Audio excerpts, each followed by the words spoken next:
ഇരിഞ്ഞാലി കഴിഞ്ഞാൽ നമുക്ക് മെയിൻ റോഡിലേക്ക് കിടക്കാം. മെയിൻ റോഡിലേക്ക് തന്നെ പോകുന്നത്. ഇവിടുന്ന് ഇന്ന് ഓടിച്ചോണ്ട് പോകുന്ന കാര്യമില്ലല്ലോ.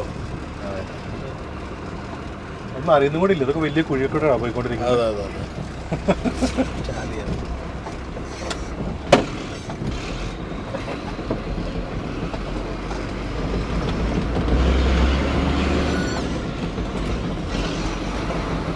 സ്റ്റാലിയന്റെ ക്യാബിൻ നല്ല സൈസാണ്.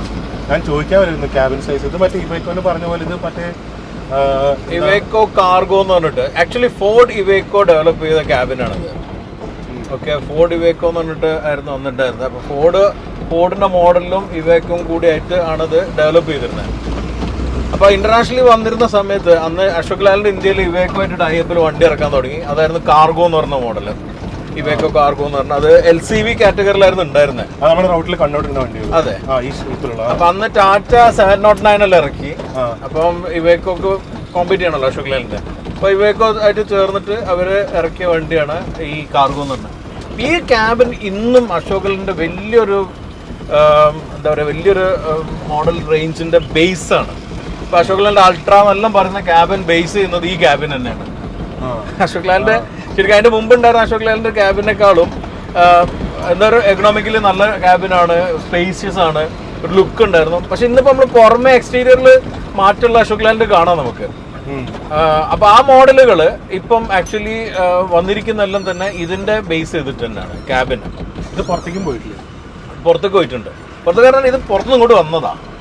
ഈ ക്യാബിൻ പുറത്തുനിന്ന് ഇങ്ങോട്ട് വന്നതാ. അതായത് ഫസ്റ്റ് ഞാൻ പറഞ്ഞല്ലോ അശോക് ലാലൻഡ് ഇവേക്കോ മോഡല് വന്നത് കാർഗോ ഇവേക്കോ കാർഗോ എന്ന് പറഞ്ഞ മോഡൽ. അത് ഇവേക്കോം ഫോർഡും കൂടെ ചേർന്ന് അന്ന് ഫോർഡ് ട്രക്കിൽ ഉണ്ടായിരുന്നല്ലോ ഇവരെ പാർട്ട്ണർഷിപ്പിലായിരുന്നു.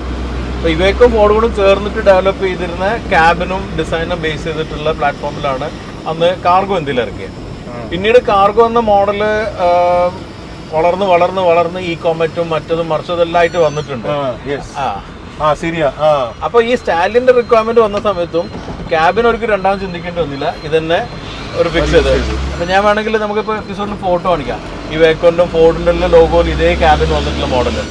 പക്ഷെ ഇന്നിപ്പം പുറമെ ഈ ക്യാബിൻ ഒന്നും യൂസ് ചെയ്യുന്നില്ല. അശോക് ലാലൻഡിന്റെ ഇന്നത്തെ ക്യാബിന്റെ ബേസ് എന്ന് പറഞ്ഞാൽ ഇതേ ക്യാബിൻ എടുക്കുന്നില്ല. ഇതേ ബേസ് വെച്ചിട്ട് സൈസ് കൂട്ടിയിട്ട് ഓരോ റിക്വയർമെന്റ് അനുസരിച്ചിട്ടും ഡബിൾ ബർത്ത് ഉള്ളത് സിംഗിൾ ബർത്ത് ഉള്ള എല്ലായിട്ടും ക്യാബിന് സ്പേസ് കൂടി ഡബിൾ ബർത്ത് ആക്കിയിട്ടുള്ളതാണ്. അതെ, അല്ലെങ്കിൽ ഇത് മറ്റേ പീപ്പിൾ കാരിയർ ആയിരുന്നു.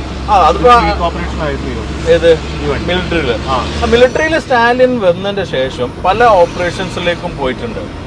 അതിൽ പീപ്പിൾ കാരിയർ ഉണ്ട്, ട്രൂപ്പ് കാരിയർ എന്നാണ് പറയാം.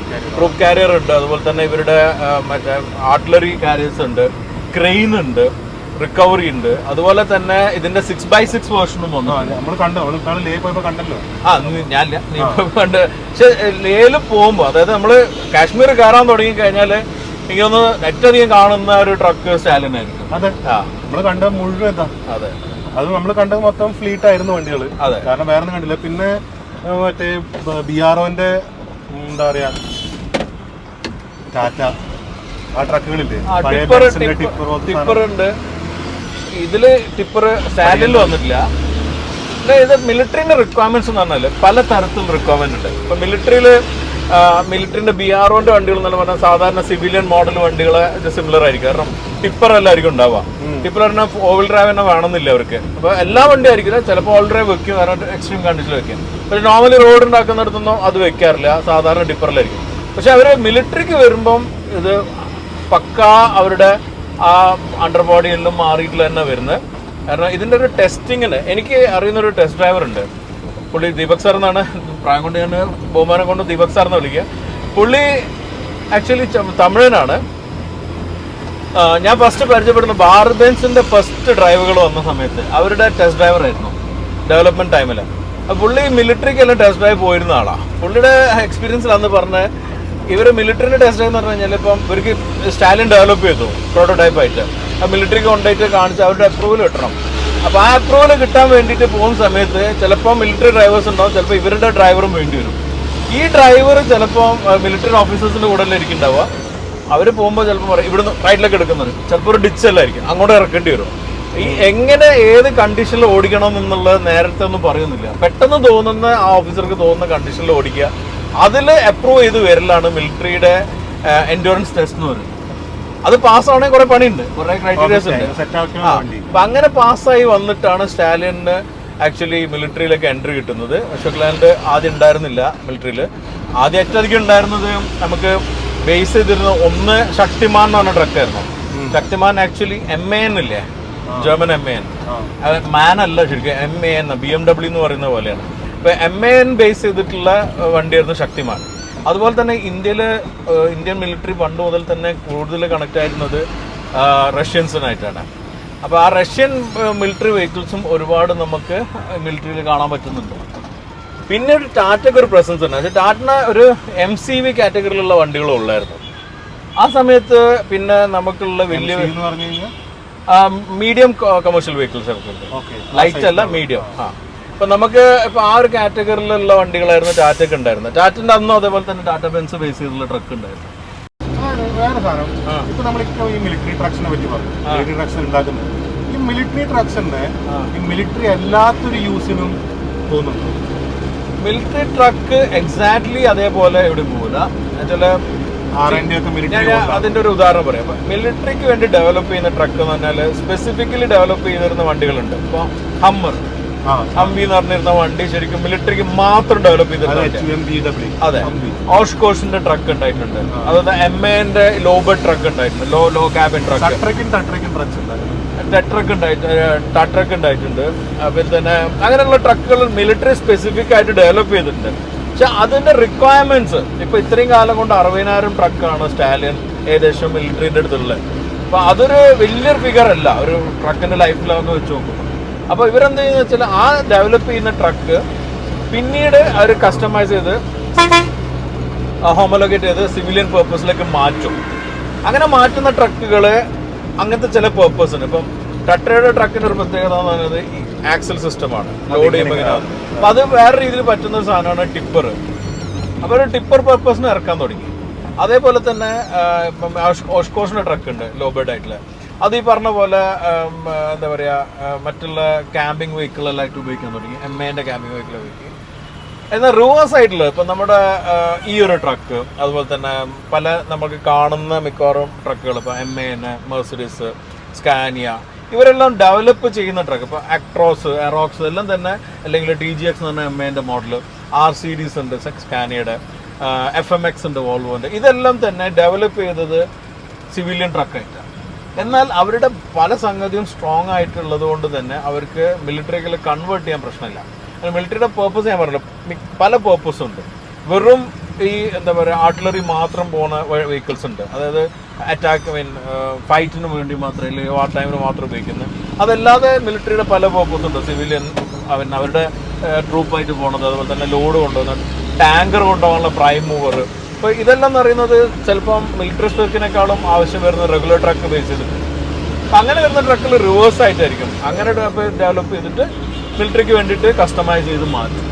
എന്നാൽ മിലിറ്ററി ഡെവലപ്പ് ചെയ്ത വണ്ടികൾ ഇങ്ങനെ പ്രൈം മൂവേഴ്സും ഹെവി ടിപ്പേഴ്സും പിന്നെ ഭയങ്കര SLT പോലെ വലിയ അതിനേക്കാളെല്ലാം എനിക്ക് തോന്നിയൊരു ഉദാഹരണം സീട്രോസും യൂണിമോക്കും. നമ്മൾ കവർ ചെയ്ത 2 വണ്ടികളാണ് പറഞ്ഞത്. 2 എപ്പിസോഡിന് ലിങ്ക് ഞാൻ ഇവിടെ ഇടാം. സീട്രോസ് ആണെങ്കിൽ ഡെവലപ്പ് ചെയ്യുമ്പോൾ അവർ military, off road, extra special usage അങ്ങനെയുള്ള രീതിയിൽ വന്നു. യൂണിമോഗ് അതേപോലെ തന്നെ ഡെവലപ്പ് ചെയ്യുന്നുണ്ടാക്കിയത് അഗ്രികൾച്ചറൽ, അതുപോലെ തന്നെ multipurpose, municipality plus military, fire. അപ്പം അത് ഉണ്ടാക്കുമ്പോൾ തന്നെ മൾട്ടിപ്പിൾ ആയിട്ട് ആണ് ഡെവലപ്പ് ചെയ്തത്. അതുകൊണ്ടെന്ന് വെച്ചാൽ അവർക്ക് കുറെ കൂടെ വോള്യൂം ചെയ്യാൻ പറ്റുന്നത് ലാഭകരമാണ് ആ പ്രോഡക്ട്സ്. ഈ ട്രക്കിംഗ് കൾച്ചർ എന്ന് പറഞ്ഞാൽ, ട്രക്കിംഗ് എന്ന് പറയുന്നത് മോട്ടോറിംഗ് വേൾഡിൽ തന്നെ കാറുകളും അല്ലെങ്കിൽ പാസഞ്ചർ വെഹിക്കിളായിട്ട് കംപ്ലീറ്റ്ലി ഡിഫറെൻ്റ് ആണ്. ഒരു ട്രക്ക് എന്ന് പറഞ്ഞു കഴിഞ്ഞാൽ മിക്കവാറും നമുക്ക് ആ യൂട്ടിലിറ്റി അല്ലെങ്കിൽ അതിൻ്റെ ഒരു പേർപ്പസ് ഉണ്ടല്ലോ, അതിൻ്റെ മാക്സിമം പ്രോഫിറ്റബിൾ ആവണം. ഇതൊരു കമ്മോഡിറ്റിയെ മാതിരിയാണ്. കാർ എന്ന് നമ്മൾ ഇമോഷനും കൂടെ കണക്കിലെടുത്തിട്ടാണ് ചെയ്യുന്നത്. അപ്പോൾ നമ്മൾ പലപ്പോഴും ആളുകൾ കമ്പയർ ചെയ്യുമ്പോൾ ഇപ്പോൾ പവർ വെച്ചിട്ട് മറ്റേ പവർഫുൾ ട്രക്ക് ഇതാണെന്ന് പറയുമ്പോൾ ആ പവർ അത്രയും ഫ്യൂൽ ബേൺ ചെയ്യാതെ എങ്ങനെ ഉണ്ടാക്കാൻ പറ്റുന്നതാണ് മറ്റ് സ്മാർട്ടായിട്ടുള്ള ട്രക്ക് മേക്കർ നോക്കുക. അതെ, ഇപ്പം ഞാനൊരു ഉദാഹരണം പറയാം. നമ്മുടെ ഓസ്ട്രേലിയൻ റോഡ് ട്രെയിൻസ് ഉണ്ട്. അതെന്ന് പറഞ്ഞു കഴിഞ്ഞാൽ അധികം നമുക്ക് ഫ്രണ്ട് ബോണറ്റ് ആയിട്ടുള്ള ട്രക്കുകളിലാണ് കാണുന്നത്. അപ്പോൾ അതിൽ കെൻവർത്ത് ആണ് ഉള്ളതിൽ ഏറ്റവും ലീഡിങ് ആയിട്ട് അവിടെ ഉള്ളത്. C600 എന്ന് പറഞ്ഞൊരു മോഡലുണ്ട്. അതാണ് ഇപ്പോൾ ഉള്ള മോഡല്. ഇപ്പോൾ C600 ആണിപ്പം മിക്കവാറും കാണാം. പക്ഷെ ഇപ്പൊ കെൻവർത്ത് തന്നെ ഡെവലപ്പ് ചെയ്തിട്ടുള്ള ചില ട്രക്കുകളുണ്ട്. അത് 2 പവർ ട്രെയിൻസ് ആണ്. ഒന്ന് നമ്മൾ ഈ പ്രൈം മൂവർ എന്ന് പറഞ്ഞ സാധനം എഞ്ചിനും ട്രക്കിലും വലിക്കുന്നത്. ഒരു 3 ട്രailer കഴിഞ്ഞാൽ ഒരു പവർ ട്രെയിൻ യൂണിറ്റ് കൂടെ ഉണ്ടാവും. ഇതേപോലെ അത് ഡ്രൈവർ ഒന്നും ഉണ്ടാവില്ല, ഇതേ കൺട്രോളർക്ക് അതും കൺട്രോൾ ചെയ്യാം. പക്ഷെ അവിടെ നിന്നുള്ള 3 ട്രailer കൂടെ പുള്ളി ചെയ്യാൻ ആ പവർ ട്രെയിൻ ആയിരിക്കും ഉപയോഗിക്കുക. അപ്പൊ രണ്ടും കൂടെ ചേർന്നിട്ട് കമ്പൈൻ ചെയ്തിട്ട് ഇവർക്ക് ഒറ്റ സമയത്ത് കുറെ ദൂരം കവർ ചെയ്യേണ്ടി വരും. ഇങ്ങനത്തെ റോഡുകളാണ്. ഇങ്ങനത്തെ റോഡ്. അതുപോലെ തന്നെ കനേഡിയൻ ഫോറസ്റ്റിൽ ഉണ്ടാക്കുന്ന ചില ട്രക്കുകളുണ്ട്. അവിടുത്തെ വലിയ ടിമ്പർ കൊണ്ടാണ് വെസ്റ്റേൺ സ്റ്റാർ പോലത്തെ ട്രക്ക്, വെസ്റ്റേൺ സ്റ്റാർ, കെൻവർത്ത്, ഓഷ്കോഷ് ഇങ്ങനത്തെ ട്രക്കുകളുണ്ട്. അതിന്റെ വേറെ ടൈപ്പ് മാനുഫാക്ചറിങ്. ഇപ്പം ട്രക്ക് ഓരോ സ്ഥലത്ത് എത്തുമ്പോൾ ഓരോ പോലെയാണ്. എന്നാൽ കെൻവർത്തിന്റെ അമേരിക്കൻ റോഡിലാണ് ട്രക്ക് വേറെ, ജാപ്പനീസ് ട്രക്സ് ഒക്കെ ഭയങ്കര ചെറുതാണ്. കാർ അങ്ങനെയല്ല, കാർ ഗ്ലോബലാണ്. ഇപ്പൊ നിങ്ങള് ഒരു ഗ്ലോബൽ മോഡൽ എടുത്തു കഴിഞ്ഞാൽ അത് എവിടെ പോയാലും അങ്ങനെ തന്നെയാണ്. എഞ്ചിൻ വേരിയൻസസ് മാത്രമേ ഉണ്ടാവുള്ളൂ. മനസ്സിലല്ലേ? ഈ -20 തൊട്ട് ഈ 70 ഡിഗ്രീസ് വരെ അത് വേണം. പിന്നെ ഓൾട്ടിറ്റ്യൂഡ് ഇത്രയും ഡിഫറൻസ്. ഏറ്റവും കൂടുതൽ മറ്റേ 4 ടൈപ്പ് ഓഫ് ടെറൈൻ ഉള്ള ഒരു മിലിറ്ററി ആണ് നമ്മുടെ. Marsh, desert, snow and forest. Snow എന്നത് വേൾഡ്സ് ഹയസ്റ്റ് ബാറ്റിൽ ഫീൽഡ് ഉള്ള ഒരു സ്ഥലമാണ് നമ്മുടെ. അപ്പൊ അത് സ്റ്റാലിയൻ എന്താ പറയാ, ആണോ ഇതിൽ ഏറ്റവും കേപ്പബിൾ ആയിട്ട് അപ്പൊ നിൽക്കുക? അപ്പോൾ വെരി ഗുഡ് ക്വസ്റ്റ്യൻ. കാരണം നമ്മുടെ മിലിറ്ററി എന്ന് പറഞ്ഞു കഴിഞ്ഞാൽ ഏറ്റവും ഈ പറഞ്ഞ ഏറ്റവും വെസറ്റൈൽ ആയിട്ടുള്ള മിലിറ്ററി ഫോഴ്സാണ്. ഏറ്റവും സ്ട്രോങ്ങസ്റ്റ് മിലിറ്ററീസ് എന്ന് പറയാവുന്നതാണ്. കാരണം നമുക്ക് ഈ പറഞ്ഞ സിയാച്ചിൻ ഉണ്ട്, അതുപോലെ തന്നെ ടാർ മരുഭൂമി ഉണ്ട്, അതുപോലെ തന്നെ നാവി ഉണ്ട്, ബംഗ്ലാദേശ്. അപ്പൊ ഇങ്ങനത്തെ എല്ലാം ഉണ്ട്. സ്റ്റാലിയൻ എന്ന് പറഞ്ഞ ഈ ഒരു വണ്ടിയും അതിന് എല്ലാ ടെറൈനിലേക്ക് കേപ്പബിൾ ആയിട്ടുള്ള രീതിയിൽ തന്നെ ഉണ്ടാക്കിയിട്ടില്ല. കാരണം ഇന്ത്യൻ്റെ റിക്വയർമെന്റ്സിൽ പലപ്പോഴും പുറത്തുള്ള വണ്ടികൾക്ക് മീറ്റ് ചെയ്യാൻ പറ്റാതെ നിൽക്കാറുണ്ട്. അതെന്ന് വെച്ചാൽ ആ മാനുഫാക്ചർക്ക് അത് കഴിവില്ലാണ്ടല്ല. അപ്പോൾ അവരിപ്പോൾ ഉണ്ടാക്കുന്ന വണ്ടി അവിടുത്തെ റോഡുകളിലും അവിടുത്തെ ടെറൈനിലൊക്കെ ഉണ്ടാക്കുമ്പോൾ അവർക്ക് ഇത്രയും സ്ട്രെങ്തൻ ചെയ്യേണ്ടി വരില്ല. ഇപ്പോൾ ഇന്ത്യയിലൊക്കെ ആകുമ്പോൾ നമുക്ക് അതിനനുസരിച്ച് സ്ട്രെങ്തൻ ചെയ്തിട്ടാണ് ഇറക്കുന്നത്. അപ്പോൾ ഇതിൻ്റെ അണ്ടർപിന്നിങ്സ് എന്നെല്ലാം പറഞ്ഞാൽ ഏതൊരു ടെറൈനിലും പോകാൻ പറ്റുന്ന രീതിയിലായിരിക്കും ഉണ്ടാവുക. നീയിപ്പോൾ ലേയില് പോയതല്ലേ, ലേയിലെ റോഡ് എന്ന് പറഞ്ഞാൽ നമ്മൾ മഞ്ഞ് കാണുമ്പോൾ ഭയങ്കര രസമല്ലായിരിക്കും. മഞ്ഞില്ലെങ്കിൽ അതെങ്ങനെയാണ് കല്ലും മണ്ണും അത് വലിയ വലിയ റോക്കെല്ലാം കയറി ഇറങ്ങുമ്പോഴേക്കും ഉണ്ടാവുന്ന ഇമ്പാക്ട് ഉണ്ടല്ലോ. ഇവര് ഈ പറഞ്ഞ പോലെ വെറുതെ സൈഡിലേക്കൊക്കെ എടുത്തിടാൻ പോകുമ്പോൾ സൈഡിലേക്കൊക്കെ വഴി കാണാം. അതെ അതെ, ട്രക്ക് പോകേണ്ട വഴിയാണ്. ചിലപ്പോൾ അവിടേക്ക് ഒരു പോയിന്റ് ഉള്ള ബേസ് ഉള്ളത്. അതെ, അവിടേക്ക് എത്ര. അപ്പൊ അത് ആക്ച്വലി നീ പറഞ്ഞ കാര്യമില്ല, വളരെ സ്ട്രോങ്ലി ബിൽഡ് ചെയ്തിട്ടുള്ള ട്രക്കുകളാണ് ഇന്ത്യൻ മിലിറ്ററിന്റെ അടുത്തുള്ളത്. ഇപ്പോൾ ചിലത് ഇപ്പോൾ പുറത്തിറങ്ങുന്ന ട്രക്ക് ഇന്ത്യയിലേക്ക് വരുമ്പോൾ ഇന്ത്യയിലേക്ക് വേണ്ടിയിട്ട് സ്ട്രെങ്തൻ ചെയ്യാറുണ്ട്. അപ്പോൾ നമുക്ക് ഉദാഹരണം പറയുകയാണെങ്കിൽ ഇപ്പോൾ MAന്റെ പഴയ ട്രക്കുകൾ ടിപ്പറലായിട്ട് നമുക്ക് കാണാൻ പറ്റില്ല. അത് ഇന്ത്യ ബ്രസീൽ കോൺഫിഗറേഷൻ വന്ന അതേ ട്രക്കുകൾ അതേ സമയത്ത് AMW പിന്നെ അങ്ങനെ പല ട്രക്കും ഉണ്ടായിട്ട് എല്ലാം പോയി, എല്ലാം പൊളിഞ്ഞ് നാശമായിട്ടുണ്ട്. കാരണം അത് പറ്റില്ല ഇവിടുത്തെ ടെറൈനെ ഏറ്റെടുക്കാൻ. അതേപോലെ ആയിരുന്നു ഭാരത് ബെൻസ് മെർസിഡീസിൽ ഇവിടെ ആക്ട്രോസ് ഉണ്ടാകുമ്പോൾ അതിന് പഠിച്ചിട്ട് ഇവർ സ്ട്രെങ്തൻ ചെയ്ത് അങ്ങനെയാണ് ഭാരത് ബെൻസിൽ തന്നെ ടിപ്പറും മറ്റേ തമിഴ്നാട്ടിലല്ലേ അതെല്ലാം വന്നിട്ടുള്ളത്. എന്തുതന്നെ അപ്പോൾ അവർ സ്ട്രെങ്തൻ ചെയ്തിട്ടുണ്ട് ഇന്ത്യന് വേണ്ടി.